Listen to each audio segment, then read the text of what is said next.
Hi everybody from YouTube. In this video I'm gonna show you how you can reset your Sony Wf-1000Xm3. So stay tuned and don't forget to leave a like, comment and subscribe. So check her out.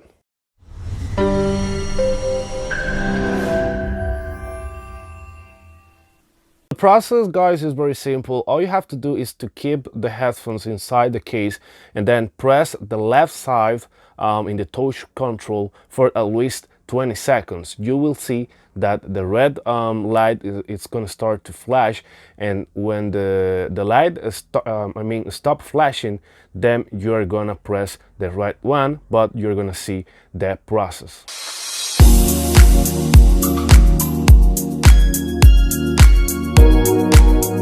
So the left side is over, then you have to press the second side.